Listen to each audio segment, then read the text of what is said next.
Dicen que el tiempo lo cura todo, pero los inversores en bonos que se han visto perjudicados por la compra de Credit Suisse pueden necesitar más que unos meses antes de estar dispuestos a lanzarse a por los bonos de capital adicional Tier 1, los AT1, que el VS espera todavía colocar en el mercado. Es fácil entender por qué los inversores en deuda subordinada pueden mostrar cautela, porque recibieron un duro golpe cuando el banco suizo aceptó hacerse cargo de su rival en quiebra en marzo. Títulos con un valor nominal de 17.000 millones de dólares que desaparecieron de un día para otro. Y lo que es peor, fueron borrados a pesar de que los accionistas consiguieron retener algo de valor, en un extraordinario vuelco de la jerarquía tradicional del capital. Los bonos AT1, los convertibles contingentes, los COCOs, se crearon a raíz de la crisis financiera de 2008. Era una forma en la que los bancos que colapsaran absorbieran las pérdidas, lo que hacía menos probable un rescate financiado por el contribuyente. Apuesta arriesgada, porque si un prestamista se mete en problemas, esta clase de bonos se pueden convertir rápidamente en capital o amortizarse por completo.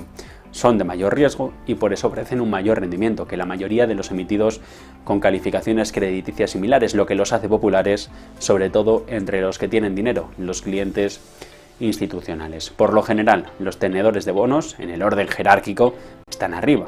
Cuando un banco colapsa, los accionistas son los primeros que pierden, pero debido al cambio de las normas, por el caso Credit Suisse, ya nada está sobre seguro.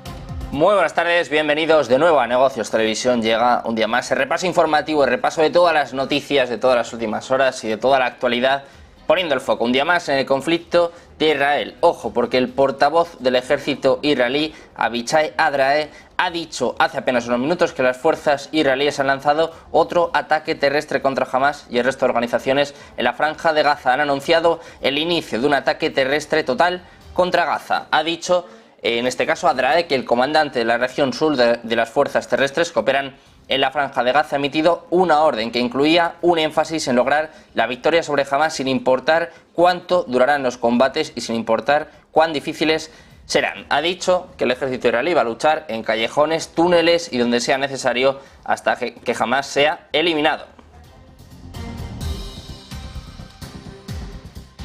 Y seguimos con el foco puesto en Israel. El sistema de defensa aérea Arrow ha interceptado un misil tierra-aire lanzado desde la zona del Mar Rojo hacia Israel. Esto es lo que ha dicho el ejército en una declaración en la que apuntan a que los sistemas de la Fuerza Aérea han rastreado la trayectoria del misil y lo han interceptado en el momento y lugar operativo más apropiado. Además, el ejército, como digo, ha afirmado haber interceptado un misil disparado desde la región del Mar Rojo en plena escalada de tensiones por la guerra con Hamas en la franja de Gaza. Sería la primera vez que Israel utiliza el sistema de defensa aérea Arrow para interceptar un misil.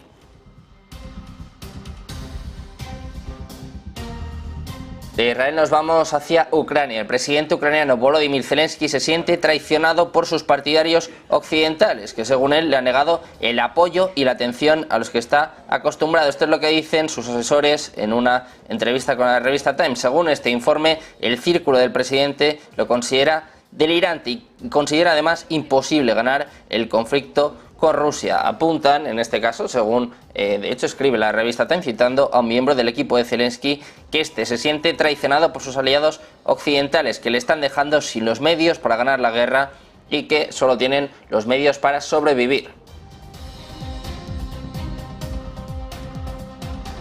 Y vamos con más advertencias, en este caso por parte de la ONU, que dice que la situación humanitaria en Gaza está al borde del colapso. Apunta que como el bombardeo israelí de Gaza no muestra signos de ir a menos, la agencia de la ONU ha reiterado su llamado a un alto el fuego y al envío de más ayuda. Dice que un alto el fuego humanitario inmediato se ha convertido en una cuestión de vida o muerte para millones de personas. Además, añaden que es necesario para un flujo seguro, sin obstáculos, sustancial y continuo de ayuda humanitaria, incluyendo el combustible, que es lo más necesario en estos momentos. Dice la ONU una vez más que la situación humanitaria en Gaza está al borde del colapso. seguridad.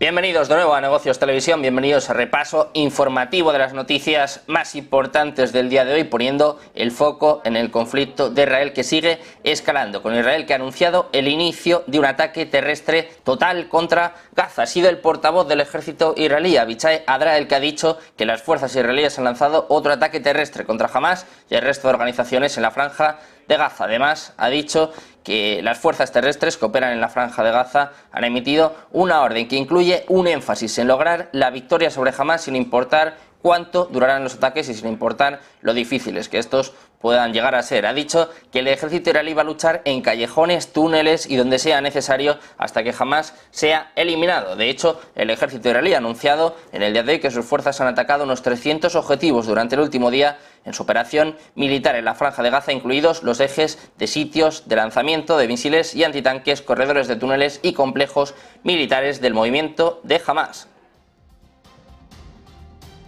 Seguimos con el foco puesto en Israel. Hace apenas unos minutos ha utilizado por primera vez el sistema de defensa aérea Arrow para interceptar un misil. El propio ejército ha confirmado que el sistema de defensa aérea ha interceptado un misil tierra-aire lanzado desde la zona del Mar Rojo hacia Israel. En una declaración, las fuerzas de defensa israelíes han dicho que los sistemas de la Fuerza Aérea han rastreado la trayectoria de un misil y lo han interceptado en el momento y lugar operativo más apropiado. Han afirmado hace apenas unos minutos haber interceptado un misil, según ellos, disparado desde la región del Mar Rojo en plena escalada de las tensiones por la guerra con Hamás en la franja de Gaza. En principio, los rebeldes hutíes de Yemen habrían afirmado este martes haber también lanzado drones en dirección a Israel en respuesta a sus bombardeos contra el movimiento palestino de Hamás en la franja de Gaza. Con el foco puesto en Israel hablamos de la polémica, seguramente la más importante de las más importantes de la semana pasada, esta controversia entre la ONU e Israel, con algunos representantes, también el ministro de Asuntos Exteriores, apuntando a que iban a retirar los visados a los funcionarios de la ONU, pero parece que todo esto empieza a cambiar, parece que Israel empieza a dar marcha atrás. Algunos funcionarios israelíes están, como les decimos, dando marcha atrás en su promesa de no otorgar visados de entrada a los representantes de la ONU. La semana pasada fue precisamente el embajador del país ante la ONU, Gilad Erdan, el que dijo que Israel se iba a negar a conceder visados a funcionarios después de que el secretario general de la ONU, Antonio Guterres, dijera que el ataque de Hamás no ocurrió en el vacío. Este comentario fue criticado por muchos funcionarios israelíes porque, según ellos, justificaba la matanza de cientos de civiles. Sin embargo, el embajador israelí en Ginebra, Mirab Eilon Sahar, ha dicho que esta respuesta, esta afirmación de la semana pasada, que no era algo categórico, que no está decidido, que no vayan a dar visados, y de hecho entienden la necesidad de los funcionarios de la ONU de estar en estos momentos en Israel. En concreto, Martin Griffiths, el jefe de la Oficina de Coordinación de Asuntos Humanitarios de las Naciones Unidas, se encuentra actualmente de visita en Israel. De hecho, hoy mismo ha dicho que se siente impotente al hablar por teléfono con familias palestinas. Y seguimos hablando de Israel, un aviso que se tendría que haber dado, un aviso que estaba previsto para el 8 de octubre y que llegó demasiado tarde. Los funcionarios de inteligencia estuvieron compilando un informe urgente advirtiendo de la creciente coordinación entre los adversarios de Israel y también de las divisiones políticas internas que podrían alentar a los enemigos a actuar. Sin embargo, Hamás adelantó y de hecho pues llevó a cabo el ataque el pasado 7 de octubre, precisamente un día antes de que se enviara este documento. Sin embargo, a principios de julio de este mismo año, la inteligencia militar y el Shin Bet celebraron algunas consultas separadas en sus respectivos cuarteles generales para discutir los efectos de la situación política, social y económica interna de Israel y también de la percepción que podrían tener sus enemigos. En agosto y septiembre, algunos altos funcionarios de defensa comenzaron a sentir que iba a ocurrir un acontecimiento terrible si Israel no ponía fin a su lucha interna. De hecho, un alto funcionario de inteligencia ya predijo que iba a estallar una guerra que costaría cientos de vidas. El jefe del Estado militar, a quien se le negó una reunión con el primer ministro israelí, con Benjamin Netanyahu, antes de la votación de la Knesset a finales de julio, describió estas preocupaciones en términos bastante simples. Dijo: debemos estar más preparados que nunca para un conflicto en múltiples frentes. Esto lo dijo el 11 de septiembre, menos de un mes antes del ataque mortífero de Hamás. Dijo que la guerra, además, esto desde luego que da hasta miedo porque es que describe con todo lujo de detalles lo que ha sucedido. Dice: la guerra implicará una incursión tensión en el suelo enemigo, batallas libradas en estrecha proximidad que costarían bajas en el frente y en el frente interno. A principios de octubre estaba preparándose otro trabajo cuya entrega estaba prevista para el 8 de octubre, precisamente, justo un día después de los ataques de Hamas. Como ya pueden intuir, este informe, este documento, nunca fue enviado por razones obvias.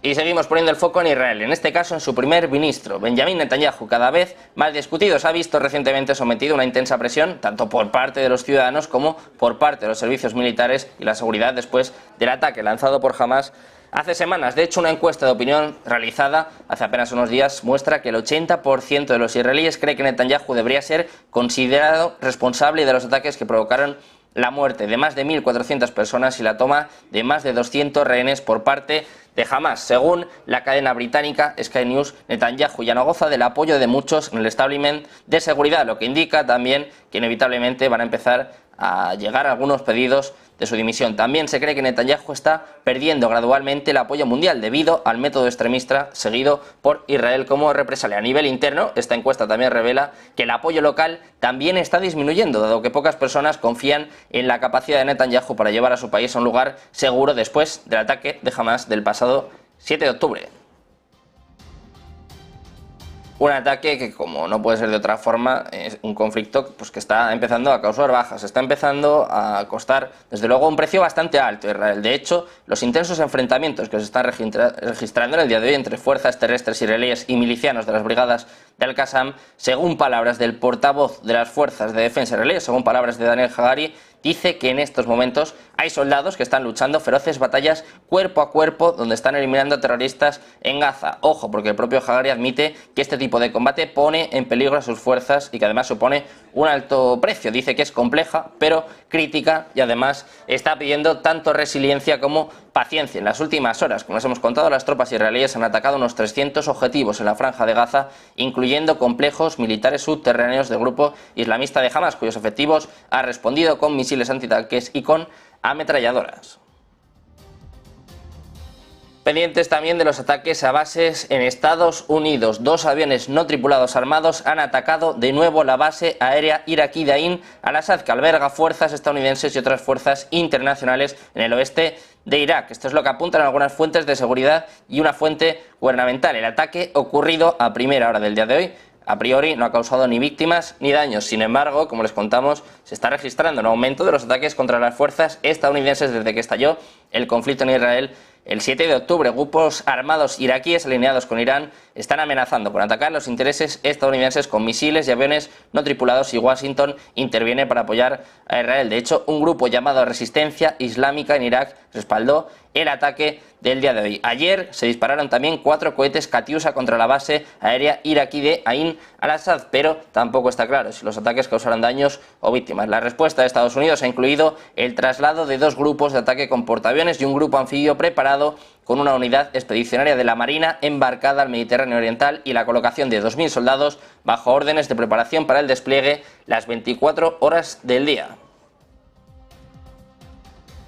Otro de los temas a tener en cuenta, desde luego, es qué va a suceder después con los refugiados palestinos. Netanyahu quiso convencer a Europa para que Egipto fuese uno de los principales, uno de los países que acoja a los refugiados palestinos. Sin embargo, como les contamos, de hecho es una información de Financial Times, el primer ministro israelí, Benjamín Netanyahu, ha estado intentando convencer a los líderes europeos para que presionen a Egipto y que este país acepte refugiados de Gaza. Según el diario La República Checa y Austria plantearon esta iniciativa en las discusiones previas a la cumbre de líderes de la Unión Europea que se celebró tanto el jueves como el viernes de la semana pasada. Sin embargo, esta iniciativa fue descartada porque algunos países europeos muy importantes, como es el caso de Alemania o de Francia, consideran que esta propuesta es poco realista, aunque durante la cumbre sí que es cierto que se discutió el papel que pueden desempeñar Egipto en esta crisis. Al final, los líderes de la Unión Europea acordaron que debería desempeñar un papel clave en la prestación de amplia asistencia humanitaria a Gaza, pero que en ningún caso debe ser presionado para aceptar a los refugiados. Precisamente ya hay respuesta por parte de Egipto. El primer ministro egipcio Mustafa Madbouli ha insistido en el día de hoy en que su país jamás va a permitir liquidar la causa palestina a costa de Egipto, en alusión a las presiones israelíes para que el Cairo acepte el desplazamiento de refugiados palestinos para que se instalen en territorio egipcio. En palabras del propio primer ministro, apunta que tal y como dijo el presidente egipcio Abdel Fattah al-Sisi, Egipto no va a permitir que se imponga nada o que se liquiden causas regionales a su costa. Además, también ha afirmado que el Cairo va a ampliar los planes de desarrollo y reconstrucción del desértico Sinaí con miles de millones de libras egipcios en los próximos años, para que nadie sueñe con que Egipto va a abandonar el Sinaí. Y vamos con advertencias. Nueva advertencia por parte de la ONU. Dice que como el bombardeo en Gaza no da señales de ir a menos, apunta a que un alto el fuego y sobre todo el envío de más ayuda es indispensable. Dice que un alto el fuego humanitario se ha convertido en una cuestión de vida o muerte para millones de personas. Además, añaden que un alto el fuego es necesario para un flujo seguro, sin obstáculos, sustancial y continuo de ayuda humanitaria, incluyendo el combustible. Apuntan a que la situación humanitaria en Gaza está una vez más al borde del colapso. Hasta el momento apuntan a que ha fallecido 64 de sus trabajadores humanitarios, lo que subraya los peligros de proporcionar ayuda humanitaria durante el continuo bombardeo israelí de Gaza. Además, están comentando en las últimas horas que se trata del número más alto de trabajadores humanitarios de la ONU que han perdido la vida en un conflicto en tan poco tiempo. Y seguimos con más advertencias. En este caso, la Organización Mundial de la Salud dice que una catástrofe de salud pública en Gaza es inminente. Esto es lo que advierte un funcionario de la OMS, que está diciendo que la región ya está tratando de hacer frente al hacinamiento, el desplazamiento masivo y los daños a la infraestructura de agua y saneamiento. Varias agencias de ayuda humanitaria han estado pidiendo que se permita la entrada de más suministros al enclave palestino bloqueado y solo 150 camiones han ingresado desde el asedio, según algunos impuestos por Israel hace un mes. Se necesitan desesperadamente combustible, alimentos y agua potable y miles de personas, de hecho, han irrumpido este mismo fin de semana en los almacenes de la Agencia de la ONU para los Refugiados Palestinos para llevarse productos básicos.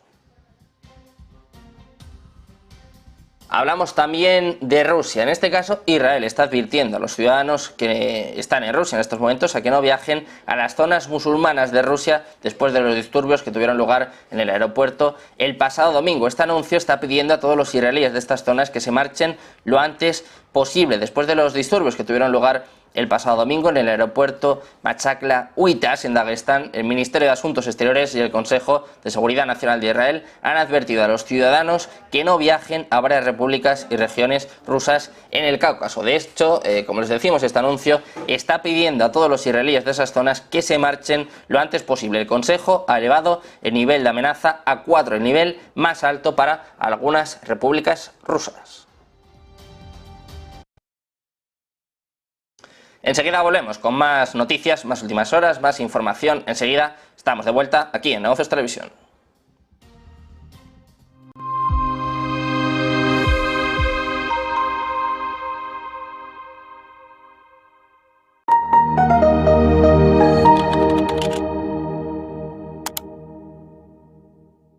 Para mucha gente, acertar es sinónimo de ganar. Pues en el trading no es así, pese a que la gran mayoría piensa esto. Vamos a hablar de operativa. Vamos a entrar de lleno en este nuevo módulo, el más importante para la Academia de Negocios Televisión, denominado módulo de operativa.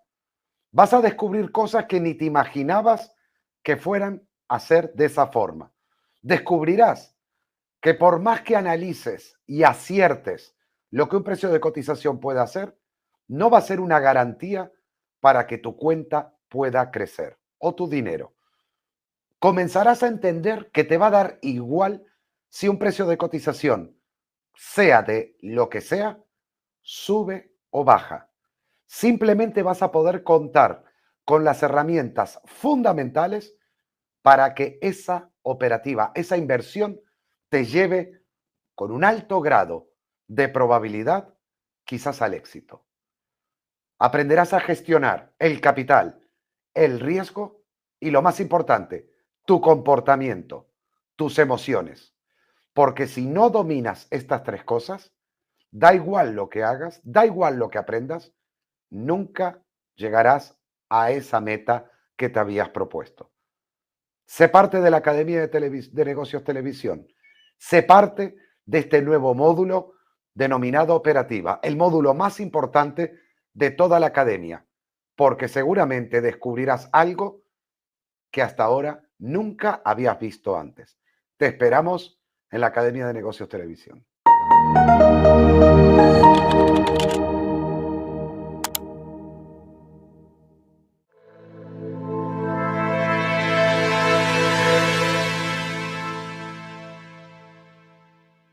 Soy Hugo Ferrer y durante el año 2022 logré identificar el inicio del mercado bajista gracias a los indicadores que sigo y a una estrategia sólida. Unos dicen que para invertir en bolsa hay que predecir el futuro. Otros dicen que predecir el futuro es imposible y que lo mejor es seguir ciegamente al mercado. Ninguno de los dos está en lo cierto. Por supuesto que el futuro no se puede predecir con un alto grado de confianza. Y lo paradójico es que seguir el mercado de forma incondicional solo es una predicción más sobre el futuro, que las bolsas seguirán subiendo de forma indefinida en el tiempo. Algo dudoso si estudiamos la historia de los mercados. Invertir profesionalmente no va de predecir nada, ni de hacer grandes actos de fe. Invertir profesionalmente va de entender los factores que mueven los mercados y de desarrollar una estrategia que se pueda adaptar a los diferentes escenarios macroeconómicos, tanto en momentos de expansión como en momentos de recesión. Soy Hugo Ferrer y durante el año 2022 logré identificar el inicio del mercado bajista gracias a los indicadores que sigo y a una estrategia sólida. Muchos otros lo hicieron también, pero la diferencia es que ellos no supieron detectar el siguiente mercado alcista que llegó. Se quedaron atrapados en sus emociones. En mi masterclass te voy a enseñar, como nadie nunca lo ha hecho, a analizar el ciclo económico con los mejores indicadores disponibles. Vas a aprender cuándo y cómo sube la bolsa y otros activos como los bonos, el oro o las criptodivisas. Y lo más importante, con todo ese conocimiento te voy a enseñar cómo estructurar una estrategia racional y sistemática de inversión, con la que obtener grandes resultados sin tener que predecir el futuro. Invertir con eficacia y gestionar los riesgos del ciclo económico supone que tiene que haber una planificación previa para aumentar y reducir la exposición a los diferentes activos de inversión. De lo contrario, invertir se convierte en una apuesta estática donde los riesgos se acumulan en los peores momentos, cuando tú más necesitas tu dinero. Soy Hugo Ferrer y esta es mi masterclass.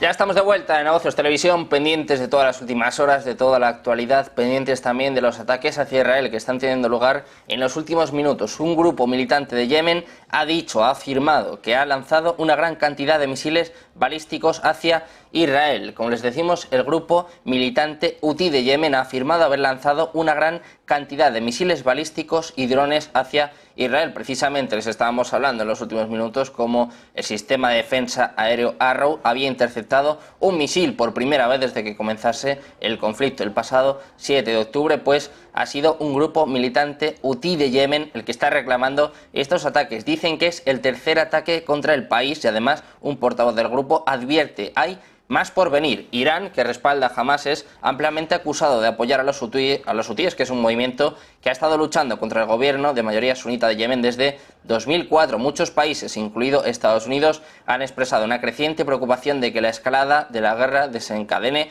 en un conflicto más amplio en la región y, de hecho, han advertido a los enemigos de Israel que no se involucren. De momento ya sabemos, en principio, el país o un poco quiénes han sido los causantes del ataque con misiles hacia Israel hace apenas unos minutos. Estaban sonando sirenas en el centro de Israel hace apenas unos minutos. El grupo militante Houthi de Yemen reclama haber lanzado estos ataques, estos misiles. Pasamos a hablar de Rusia. Hablamos del presidente ruso Vladimir Putin, que ha dicho que Estados Unidos y sus aliados están detrás de la crisis de Medio Oriente y otros conflictos regionales. Además, también dice que son los que más se benefician de la inestabilidad global. El propio Putin ha dicho que aquellos que están detrás del conflicto de Medio Oriente y otras crisis regionales van a explotar las devastadoras consecuencias para sembrar odio y disidencia entre la gente de todo el mundo. Esto es lo que dijo el líder ruso en una reunión con altos funcionarios de seguridad y aplicación de la ley. Apunta que es importante entender quién está detrás del conflicto de Medio Oriente y quién es responsable de organizar y beneficiarse del caos mortal en diferentes regiones. Apunta también a que son las actuales élites gobernantes estadounidenses y sus satélites los principales beneficiarios de toda esta inestabilidad. De hecho, Putin dijo que se han hecho intentos de utilizar la dramática situación en Medio Oriente y otros conflictos regionales contra Rusia con el objetivo de desestabilizar el país y dividir su sociedad diversa y multirreligiosa.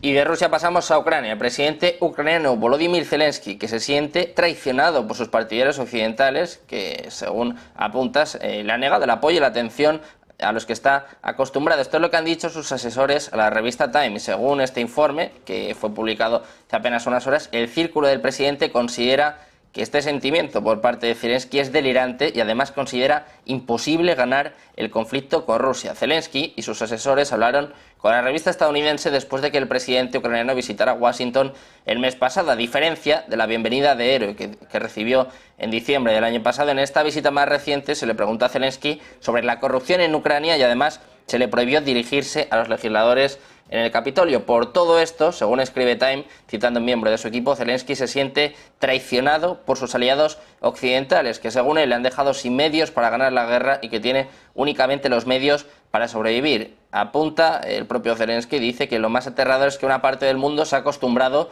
a la guerra en Ucrania. El agotamiento por la guerra avanza como una ola. Lo ves en Estados Unidos, en Europa, y vemos que tan pronto como empiezan a casarse un poco se convierte en un espectáculo para ellos. No puedo ver esta repetición por 10ª vez. Esto es lo que dice Zelensky, que como les contamos se siente traicionado por Occidente.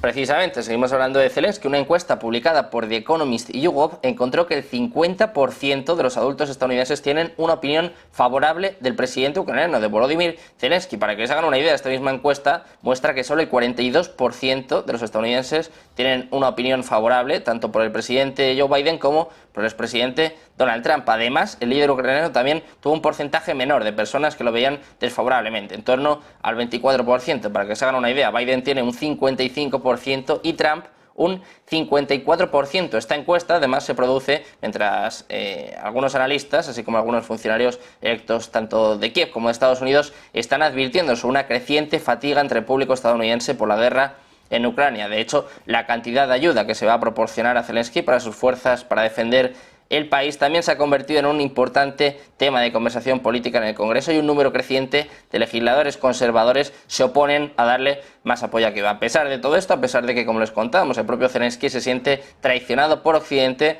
en Estados Unidos la opinión es más favorable que la de Donald Trump o la de Joe Biden. Pasamos de Ucrania a hablar de China. Vamos a hablar del primer ministro finlandés, Petteri Orpo, que ha dicho que China estaba cooperando en la investigación de Finlandia sobre el papel del buque New Polar Bear con bandera de Hong Kong en los daños del 8 de octubre al oleoducto Baltic Connector. La policía finlandesa, que dirige la investigación criminal, ha nombrado al portacontenedores New Polar Bear como el principal sospechoso de dañar el gasoducto a primeras horas del 8 de octubre. Dicen que es demasiado pronto para saber si fue un accidente o fue un acto deliberado. Cerca del oleoducto se encontró un ancla grande que se cree que pertenece al oso polar New, y los investigadores han dicho que el tubo probablemente se rompió mientras era arrastrado por el fondo del mar. Según dice el propio Petteri Orpo, el primer ministro finlandés, han iniciado conversaciones diplomáticas con China y también han iniciado la cooperación con las autoridades y han prometido y han dicho que quieren cooperar. Y de China y Rusia pasamos a hablar de los BRICS, precisamente dos de los países más importantes de esta alianza. Y es que un economista, el economista ruso Sergei Glaziev, ha hecho un anuncio sobre el desarrollo de la próxima moneda de los BRICS, que pronto será lanzada y que tiene como principal objetivo reemplazar al dólar estadounidense como moneda de reserva mundial. Este economista ha confirmado en una entrevista que la moneda BRICS está casi lista y además ha explicado que se están implementando los tecnicismos de la moneda aún por lanzar y que se están creando las herramientas. Los BRICS, ya lo saben, han mantenido en secreto todos los detalles sobre la próxima moneda, proporcionando poca o ninguna información a Occidente. Sin embargo, Glaziev ha confirmado que la moneda BRICS está casi lista y que necesita el consentimiento político de todos los miembros del grupo antes de su publicación. Dice que técnicamente esta moneda está prácticamente lista, que ya se han creado el software y las herramientas matemáticas, pero eso sí, ha matizado, ha añadido que para lanzar esta moneda hace falta el consentimiento político de los países BRICS. 3 de ellos ya han expresado su apoyo a la idea de introducir esta moneda a través de sus jefes de Estado. Sin embargo, como les hemos contado, India es bastante más reticente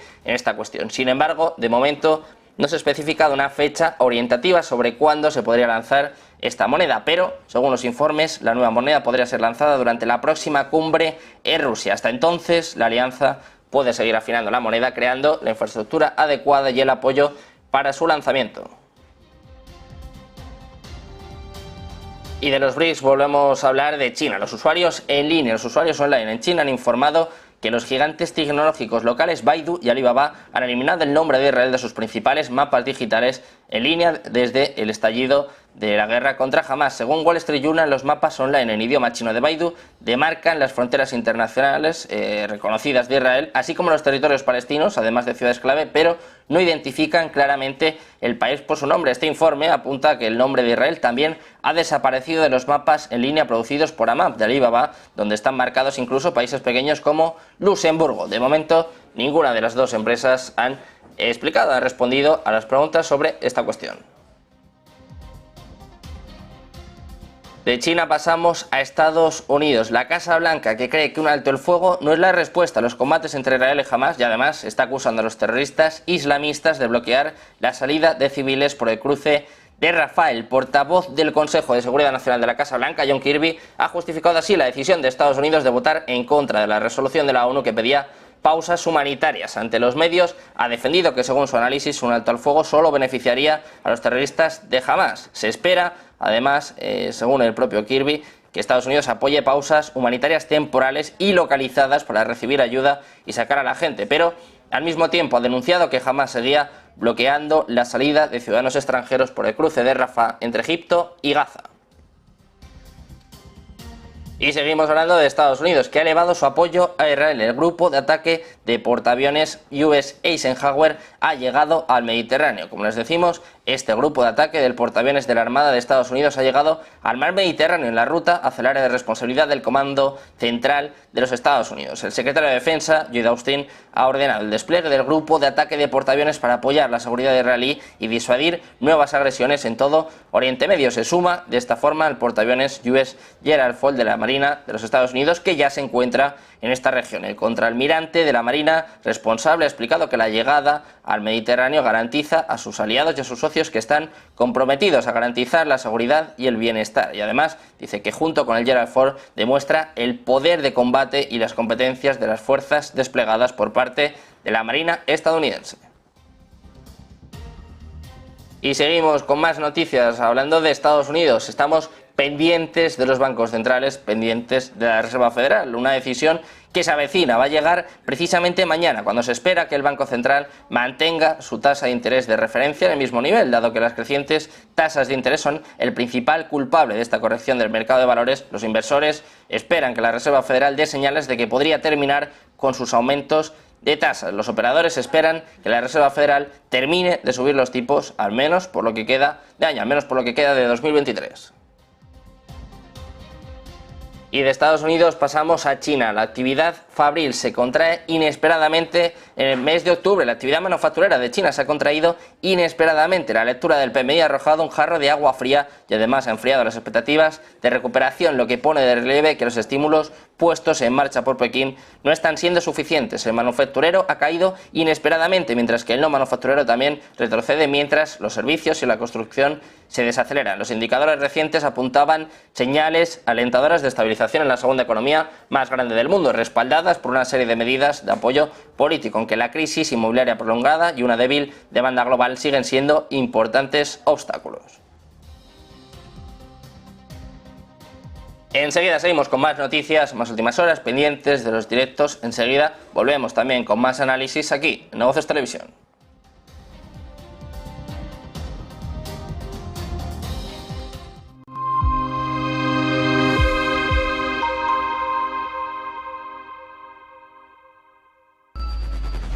Localizarnos ahora es más fácil.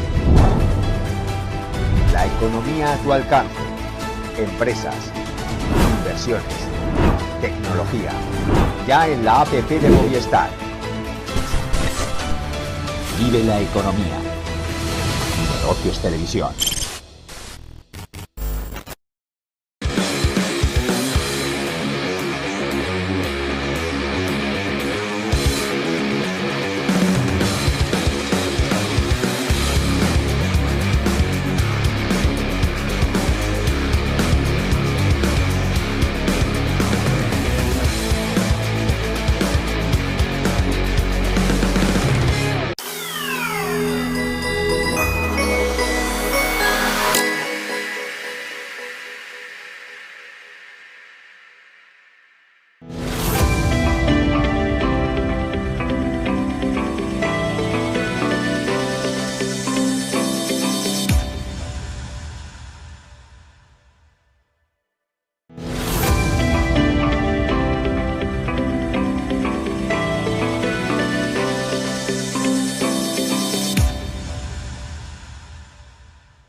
Soy Hugo Ferrer y durante el año 2022 logré identificar el inicio del mercado bajista gracias a los indicadores que sigo y a una estrategia sólida. Unos dicen que para invertir en bolsa hay que predecir el futuro. Otros dicen que predecir el futuro es imposible y que lo mejor es seguir ciegamente al mercado. Ninguno de los dos está en lo cierto. Por supuesto que el futuro no se puede predecir con un alto grado de confianza. Y lo paradójico es que seguir el mercado de forma incondicional solo es una predicción más sobre el futuro, que las bolsas seguirán subiendo de forma indefinida en el tiempo. Algo dudoso si estudiamos la historia de los mercados. Invertir profesionalmente no va de predecir nada, ni de hacer grandes actos de fe. Invertir profesionalmente va de entender los factores que mueven los mercados y de desarrollar una estrategia que se pueda adaptar a los diferentes escenarios macroeconómicos, tanto en momentos de expansión como en momentos de recesión.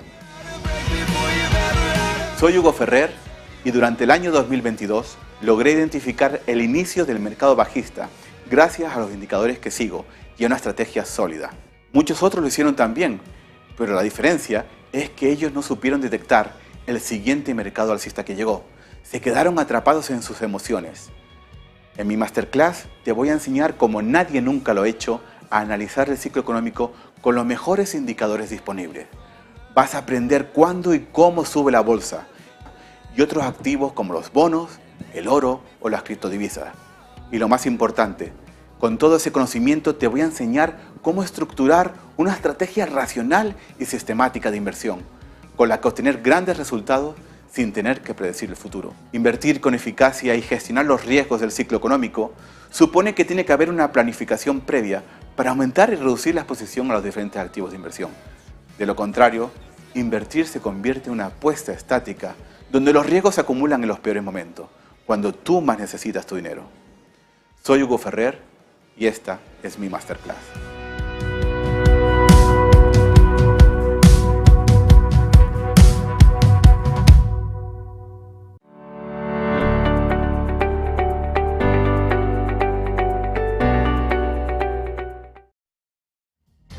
Ya estamos de vuelta en Negocios Televisión, seguimos pendientes de las últimas horas, de la actualidad y del conflicto que está teniendo lugar en Israel, con dos de los países más controvertidos, con Irán y con Turquía, que se van a reunir precisamente para discutir este conflicto en los próximos días. Irán, y en concreto el ministro de Relaciones Exteriores de este país, va a visitar Turquía mañana para discutir el conflicto en Gaza, según ha confirmado el Ministerio de Relaciones Exteriores de Turquía, Hossein Amir Abdollahian, junto con otros políticos, va a sostener conversaciones en Ankara sobre las relaciones bilaterales y otras cuestiones regionales, según un comunicado. Ya saben que Irán ha estado en el centro de las discusiones sobre su participación en la guerra entre Israel y Hamas, aunque es cierto que ha negado la implicación directa en la incursión del 7 de octubre. El líder supremo de Irán, el ayatolá Ali Khamenei, ha afirmado que besa las manos de aquellos que planearon un ataque al régimen sionista.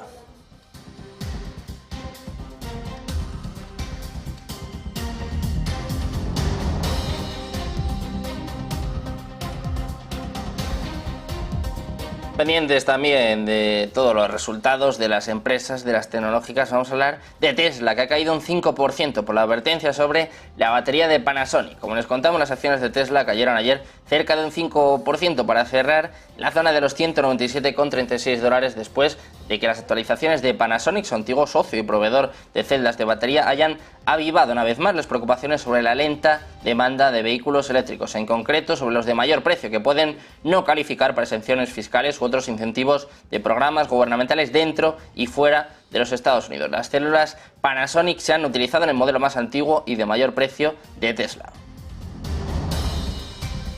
Seguimos con más noticias, seguimos con automovilísticas. General Motors y el sindicato United Auto Workers han llegado a un preacuerdo en el día de ayer para desconvocar la huelga de los trabajadores de la compañía, poniendo así fin a las movilizaciones en el sector del automóvil, a las que se han sumado más de 18.000 empleados de General Motors durante más de 6 semanas. Ha sido el último de los fabricantes de automóviles en llegar a un acuerdo con el sindicato, que comenzó su huelga el pasado 15 de septiembre. El acuerdo de Ford la semana pasada presionó a General Motors y Stellantis para que concluyeran sus negociaciones. Stellantis, de hecho, concluyó con éxito las conversaciones con United Auto Workers el 28 de octubre, después de acordar concesiones en materia de seguridad laboral. Los términos del preacuerdo entre la organización sindical y General Motors son muy similares a los firmados anteriormente por Ford y Stellantis, incluido un aumento salarial del 25% por hora, más asignaciones por coste de vida durante el contrato de más de 4 años.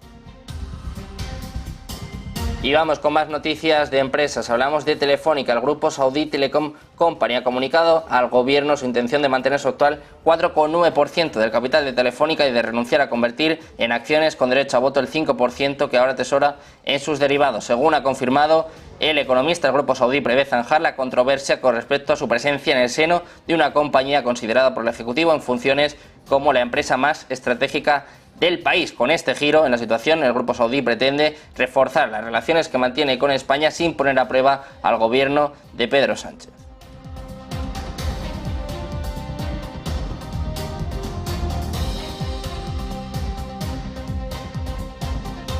Seguimos, como les decimos, pendientes de las últimas horas, pendientes de todo lo que sucede en este conflicto en Israel. Y ojo, porque están sonando alarmas de sirena en el centro de Israel. Nos trae todos los detalles nuestro compañero Javier Luengo. ¿Qué tal, Javi? Muy buenas.